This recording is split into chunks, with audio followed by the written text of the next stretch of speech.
Jee, päris karm on ikka.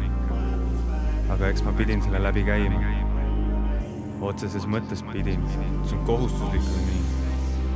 Kui olete praegu sees, tulemas või minemas, ma mõistan teid. Vahel on tõesti puine, aga kuulab siia, just nii. Lubage pöörduda reamees poom. Papa Oskar Maik, olen terav moon. Muidu oskan olla vaid sirge nagu joon. Tapal kostad asa maiku mured välja toon.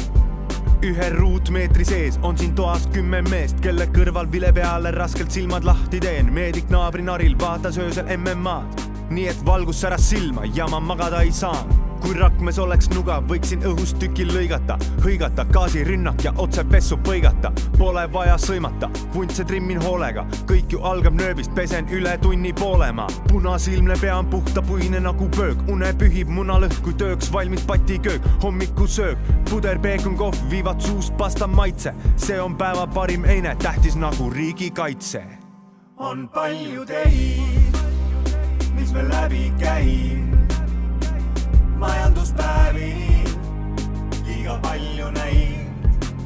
Kui sõdur vingub palju stressi hoos, on üksus kalju, mis püsib koos. Siiski raske on ja päris raske on, sest me ikka jälle linnaloale ei saa. Sõduri kodus, kus sõduri koduselt rodus on, lõbusad hetked siin mõnusalt kodus on.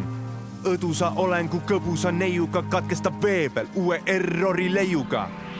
Lepavõsas sööstan katan põrkan nagu ping-pong, kus varu pingkong, kui veebel kukil nagu King Kong. Digikamo kui Armani laigud nagu kutsik, kui on metsapaila ja sa võpsist vastast otsid. Vabandusi valan nii, et kinni kiilub lint, brownik palav kui halan, et saabas jalas pole valatult. Kalina õlal rõhub nagu kullamehe KSB, kuni veebel küsib kullamees, mis sa kaaves teed. Tulin läbi tule ja ma sõidin suva ilmaga, ei vingu pingul närv, kui ma sihin suva silmaga. Väljad mugavustsoonist, a nüüd ma paluks tagasi ema juurde koju, kus ma poolde päeva magasin.